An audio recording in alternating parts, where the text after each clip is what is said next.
여기는 을지로 4가역 2번 출구입니다. 2번 출구로 해서 청계천으로 가려고 합니다. 지난주에 청계천에서 걷기 했는데 오늘 이어서 걷기 하려고 합니다. 이쪽으로 가면 2번 출구에서 나와서 여기 사거리에서 이 종로 쪽으로 가면 이제 청계천이 나오죠. 중간에. 오늘은 2022년 8월 27일 토요일이고요. 지금 시각이 2시 3시 다 됐는데 2시 57분. 기온이 갑자기 서늘해졌어요. 저번 주에는 더웠는데 기온이 26도밖에 안 돼요. 지금 한낮에 갑자기 날씨가 서늘해져 가지고 가을이 돼 버렸어요. 맨발 걷기 하기는 좋은 날씨인데 지난주만 해도 걸으려면 떠줄 것 같았는데 갑자기 또 썰렁해지니까 이게 아쉽네요. 여기 서울 한복판도 이 중심가에서 10m만 벗어나면 엄청 허름해요. 거의 60, 70년대 거리 그대로죠. 여기는 청계천이에요. 여기서 내려가는 길을 찾아서 청계천을 걸어보려고 합니다. 내려가는 길이 어딨나?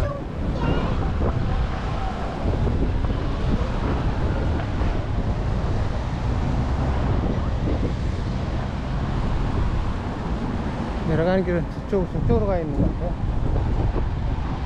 저쪽에 있네요. 저쪽.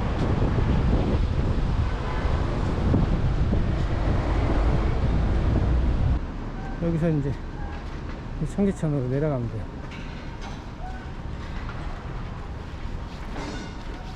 지난주에 여기 세운교까지 걷기 하면서 얘기했죠. 오늘은요 여기서부터 다시 걸으면서 계속 하겠습니다. 지난주에 이제 우리나라 시에 대해서 얘기했는데 오늘은 외국 시에 대해서 한번 얘기해 보려고 합니다. 제가 제일 좋아하는 외국 시는 누구나 뭐 다 좋아하는 건데 타고르입니다. 타고르의 그 바닷가에서 이걸 한번 읽어보도록 하죠. 수없이 많은 세계의 바닷가에 아이들이 모였습니다. 끝없는 하늘은 머리 위에 멈추었고 파도는 쉴 새 없이 사납게 날뜁니다. 수없이 많은 세계의 바닷가에 아이들이 모여 소리치고 춤춥니다. 아이들은 모래로 집을 짓고 조개 껍질로 놀이를 합니다. 마른 잎으로 배를 만들어 깔깔대며 넓은 바다에 띄웁니다. 아이들은 세계의 바닷가에서 뛰어놉니다. 아이들은 헤엄칠 줄 모르고 그물을 던질 줄도 모릅니다. 진주잡이는 진주를 찾아 물속으로 뛰어들고 장사꾼은 배를 타고 지나가지만 아이들은 조약돌을 모았다가 다시 흩어버립니다. 아이들은 보물을 찾지도 않고 그물을 던질 줄도 모릅니다. 파도는 끓어오르고 바닷가는 희미하게 빛납니다. 아기의 요람을 흔드는 엄마의 손처럼 죽음을 파는 파도는 알 수 없는 노래를 흥얼거립니다.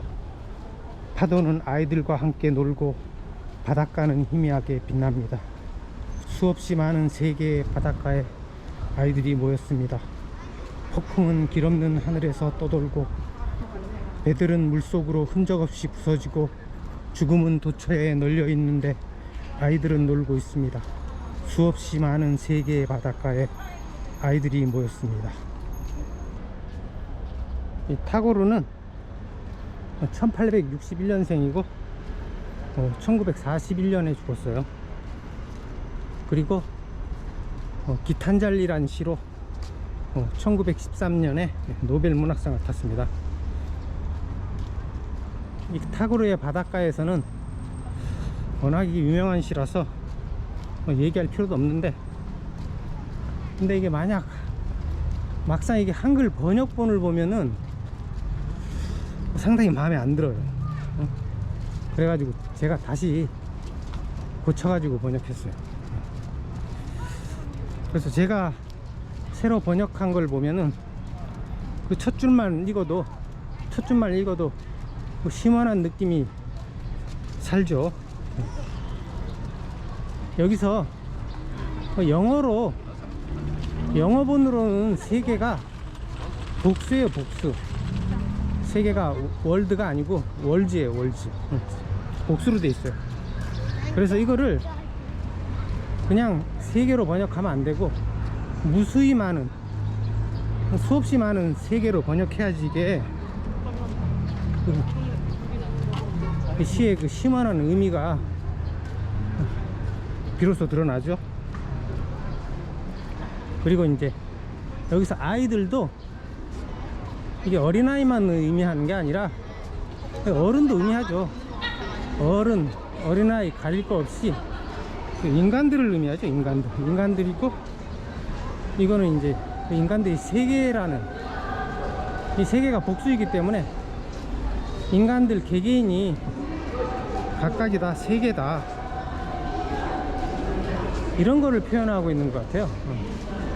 이게 단순히 그 동심의 천진난만함만 표현한 게 아니죠. 이게 거기에는 어쩐 힌두교적인 심원한 세계관이 들어가 있죠. 그래서 제가 전에 얘기했듯이 인간은 세계이다, 이거를 시적으로 표현하는 게 아닐까, 저는 그렇게 해석해요. 인간은 세계다, 이 말은 제가 이제 불교에서 따온 건데, 이 불교 교리에서, 기초 교리에서 그 세계란 거는 이게 18개를 의미하죠. 18개가 뭐냐 하면은 불교 그 기초 교리에서 육근, 육경, 육식을 얘기하죠. 이걸 다 합하면 이제 18개죠. 이걸 18개라 그러죠. 이 18개를 세계라 그래요. 그래서 육근이라는 게 이게 안입이 설신이 눈, 귀, 코, 혀, 몸, 뜻. 그리고 육경이라는 게 안입이 설신이의 그 대상이 되는, 지각 대상이 되는 색성향 미촉법. 색성향 미촉법. 색은 뭐 물질이고, 성, 소리, 냄새, 맛, 촉감, 그리고 법은 뭐 굉장히 많은 뜻을 갖고 있죠. 이게 관념이라고도 해석할 수 있고, 일단 관념이라고 하죠. 그 다음에 이제 육식이라는 거는 이 육군으로 지각한 지각 대상인 육경을 인식한 6가지죠. 그래서 이 세계라는 거는 인간 개개인들이 육군, 육경, 육식으로 형성한 세계나 우주를 말해요. 그래서 이거 얼핏 들으면 이게 6이 3번 겹치니까 666, 게마트리아에서 말하는, 유대교 카발라 그 게마트리아에서 말하는 666 세계 종말이 아니냐 그러는데, 불교는 뭐 불교 기본 개념은 정반대죠. 이거는 종말이 아니고 정반대 개념이죠. 그래서 이거를 게마트리아 666하고 연결 짓는 거는 무리고, 그래서 이 불교에서 보는 세계라는 게 이게 각 개인마다 이게 다른 거죠. 이게 인간은 세계다, 이런 관점은 이 세계가 개인마다 다르다고 보는 거죠. 이게 그래서 이 불교에서도 육군으로 보는, 각 개인의 육군으로 보는 육경이라는 게 다 다르다고 봐야죠. 이게 같다고 보는 것도 이상한 거죠. 이게 일단은 다르다고 봐야 되고, 각 개인이 지닌 그 세계관을 존중해야 되는 거고, 또 모든 인간들의 그 세계관이라는 게 각각이 다 대등한 가치가 있다고 보는 거죠. 그래서 인간들이 인간 사회에서 살 수밖에 없지만, 또 너무 가까이 가면 이게 도리어 인간을 무시하는 그런 상황이 많이 발생하는 것 같아요. 그래서 인간들 사이에는 어떤 건널 수 없는 강이 존재하지 않나. 그래서 너무 가까이 가면 이게 도리어 인간을 무시하게 돼 가지고 서로 다치게 되는 그런 일이 많이 발생하죠, 실제로. 그래서 어떤 사람은 뭐 인간의 그 삶이라는 게 어떤 상처라고까지 이렇게 얘기하는 사람도 있고, 그리고 실제로 또 사기 같은 것도 이게 서로 가까울수록 크게 당하죠. 그런 걸로 볼 때, 그리고 또 인간이 태어날 때도 다 따로 태어나서 죽을 때도 혼자 죽을 수밖에 없는 운명, 이런 걸 봤을 때 인간이란 게 물론 같이 하면 좋지만은 근본적으로 고유의 어떤 세계가 있어야 되고, 그걸 존중해야 되지 않을까, 저는 그렇게 생각해요. 물론 이제 각 개인이 다른 세계를 갖고 있지만 모든 면이 다 다른 건 아니죠. 일치하는 면도 있지만 다른 면도 있다는 거를 인정해 줘야 되는 거죠. 그게 인정이 안 될 때는 모든 면에서 다 같다, 모든 사람들이 생각하는 게 다 같아야 된다, 이걸 강요하는 게 바로 전체주의고 독재죠. 그래서 어떤 개인의 그 숭고함을, 존엄성을 존중하려면은 각 개인이 다르다는 것을 인정해줘야죠. 각 개인들의 세계가 다 같다면은, 또 각 개인들의 생각이 다 같아야 된다면은 다 같은 생각을 가진 그 사람들이 많이 있을 필요가 없죠. 응? 똑같은 사람들만 이렇게 70억 이렇게 있는 세계는 그 세계의 의미가 없죠. 이게 혼자 사나 70억이 사나 별 차이가 없는 아주 그 무미건조한 세계가 되겠죠.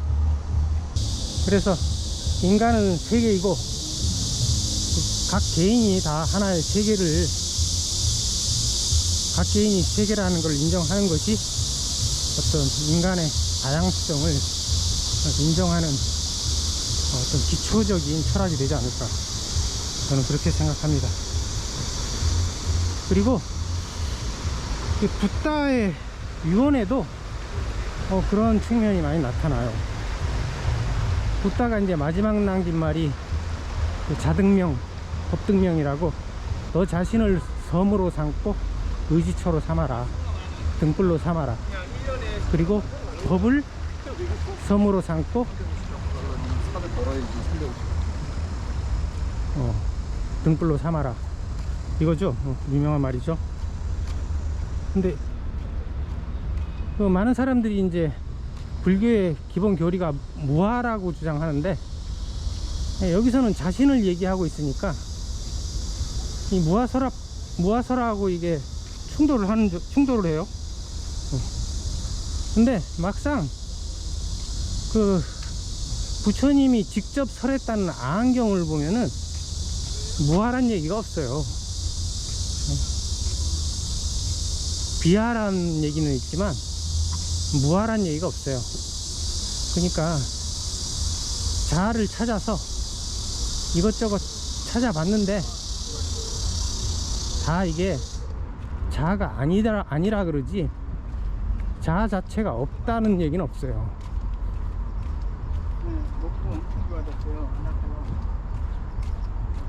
육군, 육경 이런 것들이 다 자아가 아니라 그러지 자아가 없다는 말은 안 해요.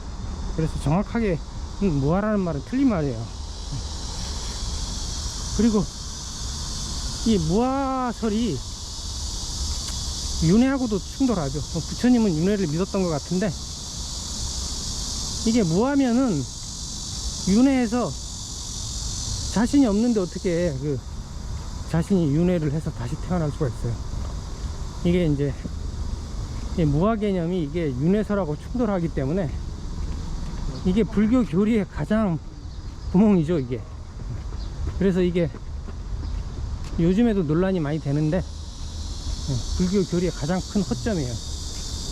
근데 무아설을 포기하고 뭐 비하라고 하면은 이게 해결이 되죠.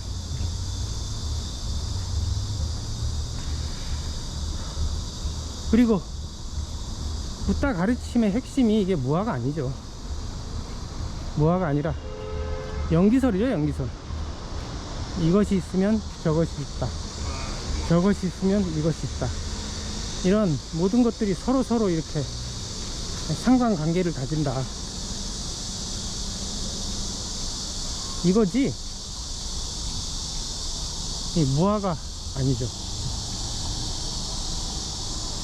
그렇게 보면 이게 무아라는 건 불교 교리에서 이게 커다랗게 이렇게 크게 중요한 건 아닌데, 너무 그러니까 과도하게 사람들이 중요하게 생각한 게 아닌가.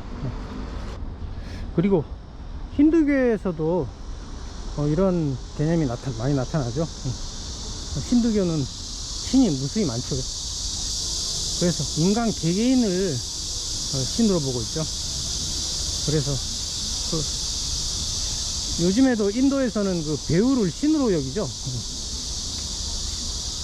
그래서 힌두교의 사상이라는 게 기본적인 교리라는 게 간단하게 표현하면 이제 버마이려, 제가 자주 얘기했던 버마이려,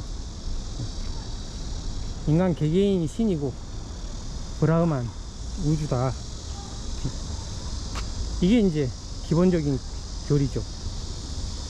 그래서 타고르는 이 불교나 힌두교에서 나타나는 이 버마이려 개념을 바닷가에서라는 시에서 이렇게 아주 시원한, 아주 탁월하게 잘 표현한 거죠. 인간은 세계이다 하고 비슷한 관념이 유럽 근대 사상에도 나타나는데, 이게 라이프니츠의 모나드론이에요. 단자론이라고도 하는데, 이게 모나드란 게 고대 그리스 철학에서 나온 건데, 유일신 개념이죠. 일자. 우리나라에서도 그 천부경에서 뭐 나오는 하나, 뭐 여기에 해당하는 거죠. 어떤 가장 근본적인 원리가 되는 하나, 이런 개념인데, 이게 나중에 이제 그 영지주의에서 모나드로 채용하고, 그 다음에 그 신플라톤주의의 그 플로티누스의 그 일자에서도 이 모나드 개념이죠, 이게. 그리고 유대교 카발라에서 아인소프, 유일신 아인소프, 이것도 이제 모나드에서 따온 거죠. 그래서 이 라이프니츠의 모나드란 게 뭐냐면은, 그러니까 고대 그리스에서 그 데모크리토스 같은 유물론자들은 그 세계의 그 가장 기본적인 구성 요소를 물질에서 찾고 그걸 원자라고 그랬죠. 근데 라이프니츠는 세계의 가장 기본적인 요소는 물질이면 안 된다, 이거는 정신이어야 된다고 해서 찾은 것이 이제 모나드예요. 그래서 이 라이프니츠는 이 모나드를 실체로 봤어요. 실체로 보고, 제가 보기엔 이게 이제 각 인간의 영혼을 의미하는 게 아닌가. 영도교예요, 영도교. 여기 가면 여기 벼룩시장 있죠, 여기.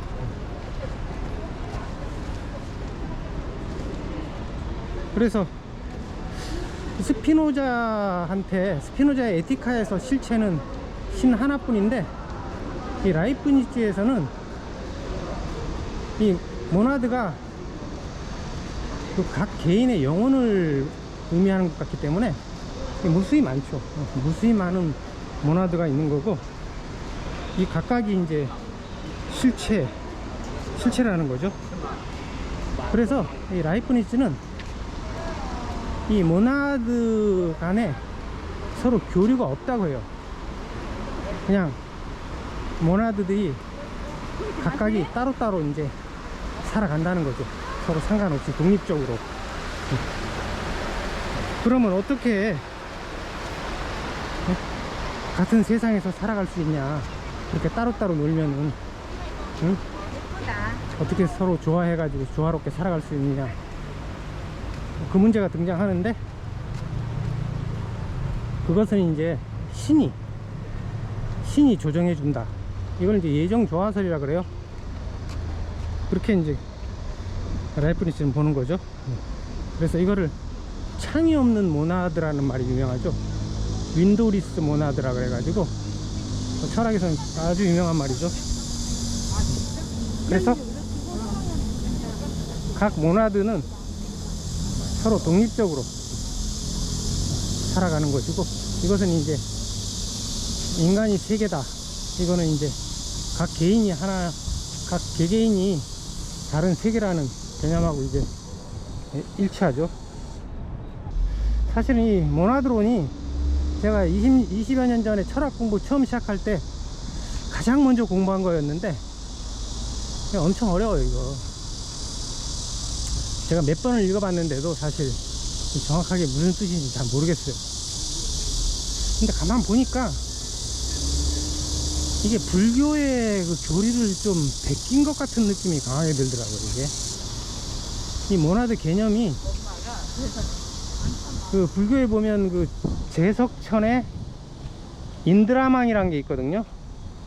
이게 제석천에 이 구슬들이 걸려 있는데, 그 절에 가면 이렇게 등들이 설촉파일날 많이 걸려 있잖아요. 등들이 막 무수히 걸려 있듯이 이 구슬이 무수히 걸려 있는데, 이 구슬들은 서로를 비추잖아요. 이게 구슬 하나하나마다 모든 구슬을 다 비추죠.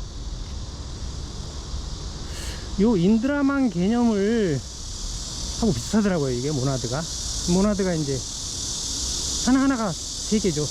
모나드 하나하나가 세계고, 서로 독립되어 있는 세계죠.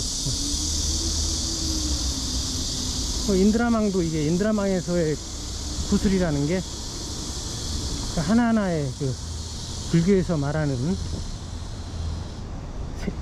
각기 다른 인간의 세계를 의미하는 거로 보거든요.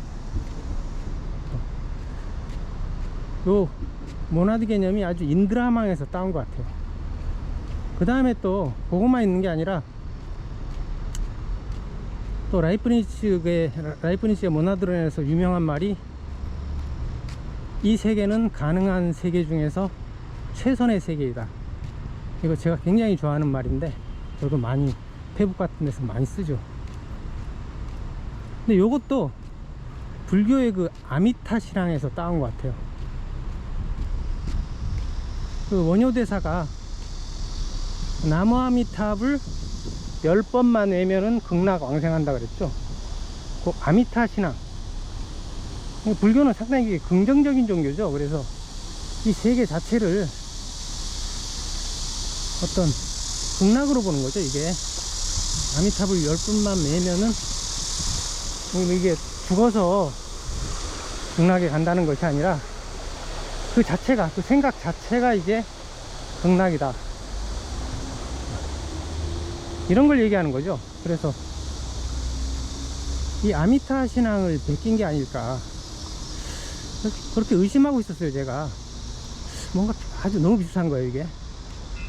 그랬는데 우연히 그 조지프 니덤이라는 사람이 있는데, 이 사람이 이제 중국의 과학과 문명이라는 책을 줬어요. 그 책에 이 내용이 있는 거예요 이게. 예? 제가 주장한 게. 그러니까 그 책이 어떻게 주장하냐면, 그 라이프니츠가, 이게 17세기 사람이죠. 자기가 중국 통신이란 잡지를 발행해 가지고 그 중국의 사상, 불교라든지 뭐 철학, 유교 철학, 이런 사상들을 많이 유럽에 소개시켜 줬어요. 그래서 그러다가 이제 거기서 이제 모나드론이 나왔다. 요런 비슷한 얘기를 니성이 써놨더라고요, 책에. 아, 그래서 이게 나는 대충 추측한 거였는데 이게 맞은 거죠, 이게. 뭐 소 뒷걸음질 치다 맞은 거겠지만은 그게 내 추측이 딱 맞으니까 이게 너무 신기하죠, 이게. 저만 그렇게 생각한 게 아니라 그러니까 사정을 아는 사람은 그렇게 생각하는 거죠, 지금. 그래서 막상 이 모나드론 읽어보면은 굉장히 산만해요. 근데 기본 개념은 불교 개념하고 아주 유사하고, 이 산만한 거는 이게 이 뺏긴 표시를 안 내려고 뺏긴 표시를 안 내려고 이렇게 하다 보니까 좀 산만하게 된 게 아닌가. 근데 이 모나드론이 이게 유럽 근대 철학에 엄청난 영향을 미쳤다 그러죠. 다리 밑에 왔는데 여기서 잠시 쉬었다가 가겠습니다.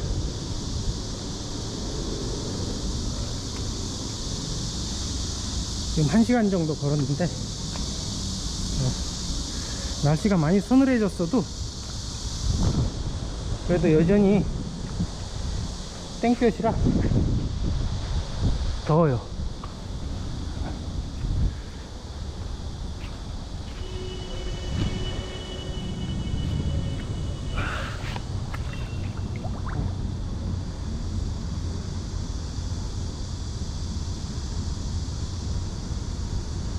맨발 걷기는 안 해도 이렇게 물에 발 넣고 있으면 이게 접지 효과가 있기 때문에 맨발 걷는 효과가 나죠.